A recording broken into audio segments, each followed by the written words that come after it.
Hello everyone, welcome back to the channel. तो guys, आज हम करने जा रहे हैं रीजनिंग में कोडिंग डिकोडिंग की क्लास नंबर 5। इसके पहले हमने 4 क्लासेस की हैं जिसमें हमने अलग अलग तरीके से समझा था कि कोडिंग डिकोडिंग के अगर क्वेश्चन आते हैं हमें एग्ज़ाम में, तो उन क्वेश्चन के साथ हमें कैसे डील करना है। तो आज की इस वीडियो में जो अगला हमारा कॉन्सेप्ट है, मींस कोडिंग डिकोडिंग में ही जो हम क्वेश्चन के साथ डील करने के लिए जो नेक्स्ट मेथड देखने जा रहे हैं वो है चेक ऑपोजिट लेटर्स। मैंने आपको फर्स्ट वीडियो में सेकंड वीडियो में बताया था कि आपको एक चीज़ करनी होगी, वो है प्लेस वैल्यूज़ याद करनी होगी A to Z, है ना। कि अगर आपसे कोई पूछ लेता है कि टी कितने पे आता है तो आप तुरंत बोल दें। आपको अगर एग्ज़ाम में क्वेश्चन आया है टी उस वर्ड में है तो आप इजीली सोच पाए कि ये 20 पे है। अगर आर कोई पूछ लेता है तो वो 18 पे है। तो आप जल्दी से इन क्वेश्चंस के साथ कैसे डील कर सकते हैं, जल्दी कैसे इन क्वेश्चन को सॉल्व कर सकते हैं, इसके लिए हमें प्लेस वैल्यूज़ याद करनी होगी। इसी के साथ ही आज जैसे मैंने आपको बताया कि हम आज करने जा रहे हैं चेक ऑपोजिट लेटर्स। इसमें हमें क्या करना है, इसमें हमें याद करना है कि ए के ऑपोजिट क्या है, जी के ऑपोजिट क्या है, एस के ऑपोजिट क्या है। तो ये सारी चीज़ें। तो गाइस, अगर आप इस चैनल पे नए हैं, चैनल को ज़रूर सब्सक्राइब कर लेना, बेल आइकन को प्रेस कर लेना। तो चलिए सबसे पहले हम देख लेते हैं ऑपोजिट लेटर्स। तो ए के ऑपोजिट क्या आता है? सबसे पहले ए के ऑपोजिट क्या आता है? ए के ऑपोजिट आता है जेड, है ना। तो इसको आप याद कैसे कर सकते हैं? ए का ऑपोजिट जेड है, ये तो आप इजीली बता देंगे। लेकिन अगर हमें इसे याद करना होगा तो मैं इसे ए टू जेड में याद कर सकती हूँ कि ए का ऑपोजिट क्या है, जेड। बी है, बी का ऑपोजिट क्या है? बी का ऑपोजिट है वाई, इसको हम याद कर सकते हैं बी वाई से, बाई। थर्ड हमारे पास है सी, सी का अपोजिट क्या है? सी का अपोजिट है एक्स, इसको हम याद कर सकते हैं क्लीन एक्स रे से, ठीक है। इसके बाद जो नेक्स्ट है हमारे पास डी, डी को हम याद कैसे करेंगे? डी का अपोजिट है डब्ल्यू, इसको याद करना है ड्रिंक वाटर। ई, ई को याद करना है, ई का अपोजिट क्या है? वी, ठीक है। ई को याद करना है इलेक्ट्रिकल या फिर इलेक्ट्रॉनिक व्हीकल, ठीक है। इसके बाद आता है एफ, एफ को आप याद कर सकते हैं फुल से, एफ का अपोजिट क्या है? यू। नेक्स्ट है हमारे पास जी, जी का अपोजिट है टी, इसको आप करेंगे याद जीटी रोड से। नेक्स्ट है हमारे पास एच, एच का ऑपोजिट क्या है? एस, इसको आप जीटी रोड से जो है कनेक्टेड करते हुए आप इसे हाई स्पीड से याद कर सकते हैं, ठीक है। उसके बाद आता है हमारे पास आई, आई को आप किसके साथ याद करेंगे? आई का ऑपोजिट है आर, आप इसको इंटरनेशनल रेलवे से याद कर सकते हैं। जो नेक्स्ट है हमारे पास वो है जे, इसका ऑपोजिट है क्यू, इसको आप जंगल क्वीन से याद कर सकते हैं। तो के का ऑपोजिट क्या है? पी, इसको आप कल परसों से याद कर सकते हैं। नेक्स्ट हमारे पास है एल, एल का ऑपोजिट है ओ, ठीक है। तो एल को आप कैसे याद कर सकते हैं? लोगो से याद कर सकते हैं। नेक्स्ट है हमारे पास एम, एम का ऑपोजिट है एन, एन को आप मॉर्निंग, एम और एन को आप मॉर्निंग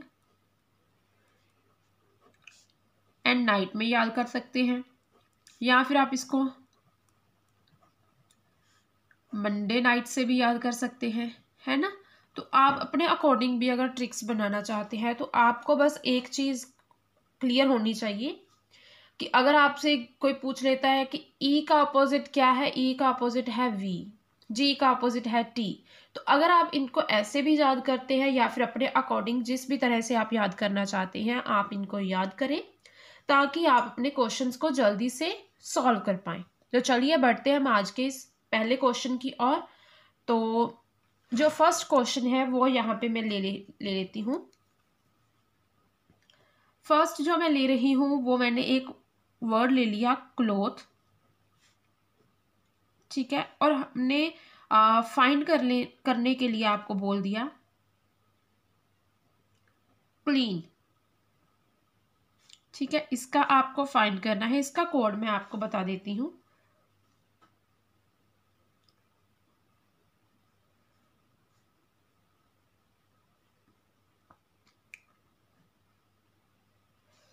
इसका कोड मैंने आपको दे दिया क्लोथ का XOLGS। क्लीन का आपको फाइंड करना है।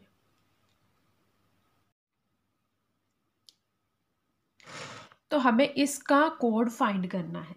तो सबसे पहले अगर तो हमें इनके ऑपोजिट पता होंगे तो हम इजीली इसका आंसर फाइंड कर पाएंगे। हमें पता है, हमने याद किया कि सी का ऑपोजिट क्या है, एक्स। कैसे याद किया हमने? क्लीन एक्सरे से। एल को हमने लोगो से याद किया, एल का ऑपोजिट क्या हुआ? ओ। उसके बाद ओ है, लोगो से याद किया है, अगर एल का ऑपोजिट ओ है, ओ का ऑपोजिट क्या है? एल है। इसके बाद है टी हमने याद किया जीटी रोड से, ठीक है, तो टी का ऑपोजिट क्या है? जी। नेक्स्ट है हमारे पास एच को हमने याद किया हाई स्पीड से, या फिर आप इसे हाई स्कूल से भी याद कर सकते हैं, लेकिन अगर आप इसे जीटी रोड से लिंक करते हैं तो आप इसको हाई स्पीड से जो है वो लिंक कर सकते हैं। तो जी का ऑपोजिट टी है, टी का ऑपोजिट है जी। इसके बाद एच का ऑपोजिट क्या है? हाई स्पीड से हमने याद किया कि एस है। तो यहाँ पे हमें पता चला कि ये चीज़ें सारी इनकी ऑपोजिट हैं। सी का ऑपोजिट एक्स है, एल का ऑपोजिट ओ है, ओ का ऑपोजिट एल है, टी का ऑपोजिट जी है, एच का ऑपोजिट एस है। तो हमें यहाँ पे भी ऐसा ही कर देना है, ठीक है। यहाँ पे हमने क्या किया? क्लीन है, सी का ऑपोजिट हमें पता है एक्स है, एल का ऑपोजिट ओ है, ई का ऑपोजिट वी है, ए का ऑपोजिट जेड है, एन का ऑपोजिट एम है, ठीक है। तो ये हमने इजीली फाइंड कर लिया।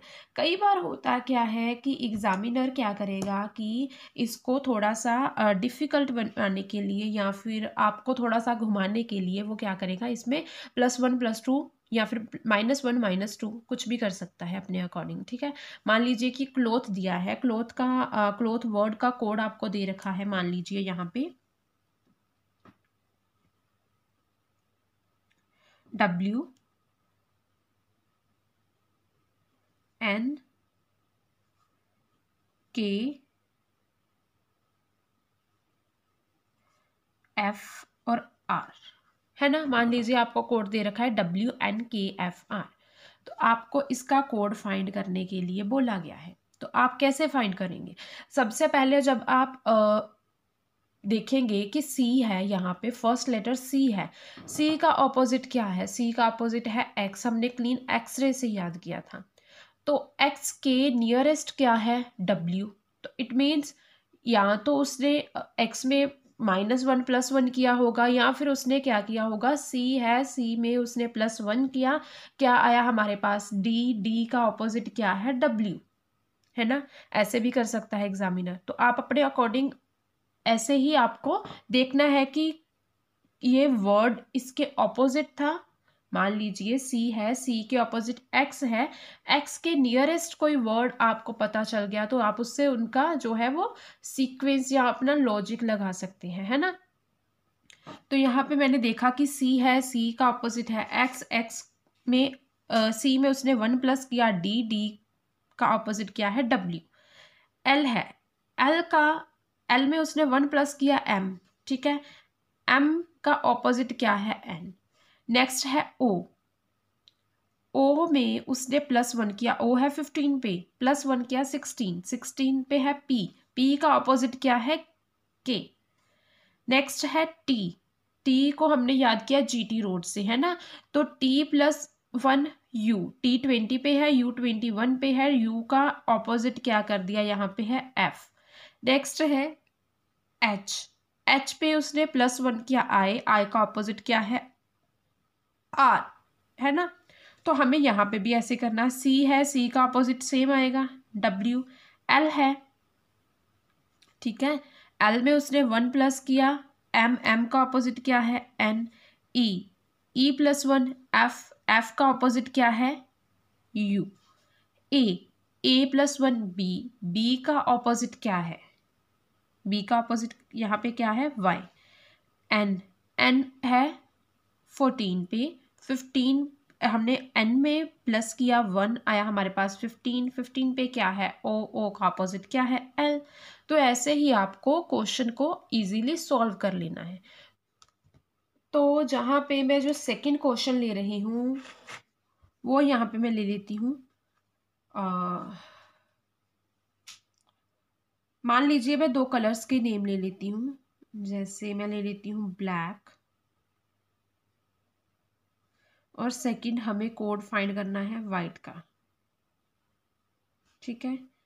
ब्लैक का कोड हम ले लेते हैं, इसका हमें फाइंड करना है। तो जो ब्लैक का कोड है वो मैं यहाँ पे ले रही हूँ,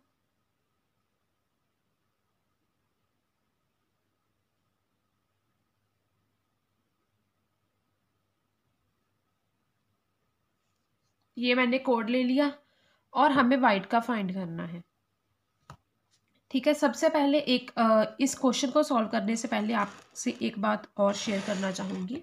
यहाँ पे मैं आपको बता देती हूँ कि जब भी जो ऑपोजिट लेटर्स होते हैं ये इनकी जो काउंटिंग है ये 27 होती है। वैसे हमारे पास टोटल अल्फ़ाबेट्स कितने होते हैं 26 हैं, लेकिन जैसे अगर मैं ए की बात करूँ, ए है 1 पे, ठीक है, जेड कितने पे है 26 पे है, ठीक है। जब हम इन दोनों को प्लस करेंगे तो हमारे पास 27 आएगा। अगर आप ऐसे ही किसी और का चेक करते हैं, जैसे मान लीजिए कि यहाँ पे मैं जी ले लेती हूँ, जी है कितने पे 7 के, 7 पे है जी, ठीक है। तो टी कितने पे है, टी है 20 पे, टी है 20 पे, तो हमारे पास टोटल का कितने हुए 27। ऐसे ही अगर मैं आई ले लेती हूँ, आई, और इसका ऑपोजिट क्या है आर, ठीक है, आर है 18 पे, आई है 19 पे, इन दोनों को अगर आप काउंट करते हैं तो इनका भी जो है टोटल आएगा 27। इन सभी ऑपोजिट लेटर्स का टोटल कितना आएगा 27 आएगा, 26 नहीं आएगा। तो चलिए बढ़ते हैं हम अपने जो सेकंड क्वेश्चन की ओर। यहाँ पे मैंने जो क्वेश्चन है वो मैंने आपको बता दिया, ठीक है। अभी हमें इसका फाइंड करना है कि कैसे कोड दिया हुआ है इस वर्ड का। तो यहाँ पे जैसे ब्लैक का कोड दिया है PXZOY, और वाइट का कोड हमें फाइंड करना है। तो यहाँ पे हमें सबसे पहले देखना होगा कि B और P, ठीक है, B का ऑपोजिट है Y, P का ऑपोजिट क्या है K, या फिर K का ऑपोजिट क्या है P। तो आपने देखा कि यहाँ पे जो K है, K इसके लास्ट में है, इसके फर्स्ट में है P, हो सकता है ये वाला लॉजिक लगा हो, ठीक है। यहाँ पे आप देखेंगे कि बी और पी में डिफरेंस है, एल और एक्स में डिफरेंस है। यहाँ पे आपने देखा कि ए और जेड दोनों ही क्या है सेम पोजीशन पे है, ए भी 3rd नंबर पे है, जेड भी 3rd नंबर पे है। और इसके बाद आपने देखा कि जो हमारे पास सी है, सी का ऑपोजिट क्या है एक्स, एक्स हमें दिया है यहाँ पे 2nd नंबर पे, के का ऑपोजिट यहाँ पे आ गया पी, ठीक है, सी का अपोजिट है एक्स, ए का अपोजिट है जेड, एल का अपोजिट क्या है ओ, और बी का अपोजिट क्या है ये वाई, ठीक है। ये चीज़ आपको समझ आ गई होगी। आप जब आपको अपोजिट लेटर्स जो है वो अच्छे से याद हो जाएंगे ना, तो आप इन क्वेश्चंस को बहुत जल्दी से सॉल्व करने लगेंगे। यहाँ पे है डब्ल्यू, डब्ल्यू का अपोजिट कहाँ पे आएगा लास्ट पे आएगा, ठीक है, यहाँ पे आएगा डब्ल्यू का अपोजिट। फिर आएगा सेकेंड लास्ट पे किसका ऑपोजिट आएगा, एच का ऑपोजिट आएगा यहाँ पे, आई का ऑपोजिट 3rd नंबर पे आएगा, और टी का जो ऑपोजिट है, सबसे पहले हम इन सभी को देख लें। डब्ल्यू का ऑपोजिट क्या है डी, एच का ऑपोजिट क्या है एस, आई का ऑपोजिट क्या है आर, ठीक है। अभी हमें फाइंड किसका करना है टी और ई का, ठीक है। ई का ऑपोजिट आएगा फर्स्ट नंबर पे और टी का ऑपोजिट आएगा सेकेंड नंबर पे। ई का ऑपोजिट क्या है? वी, और टी का ऑपोजिट क्या है? जी। तो इसका आंसर क्या आएगा? वी, जी, आर, एस और डी। ठीक है, उम्मीद है कि आज की ये वीडियो में आपको अच्छे से समझ आ गया होगा ऑपोजिट लेटर्स का जो कॉन्सेप्ट है। अगर आप बाकी वीडियोस देखना चाहते हैं तो आप चैनल पे जाकर चेकआउट कर सकते हैं, या फिर नीचे डिस्क्रिप्शन बॉक्स में उसकी प्लेलिस्ट का लिंक मैं आपको प्रोवाइड कर दूंगी, आप वहाँ से जाकर चेकआउट कर सकते हैं। तो अगर अभी तक आपने चैनल को नहीं सब्सक्राइब किया तो चैनल को ज़रूर सब्सक्राइब कर लें, बेल आइकन को प्रेस कर लें। तो चलिए गाइस, मिलते हैं हम अपनी ऐसे ही किसी अगली वीडियो के साथ।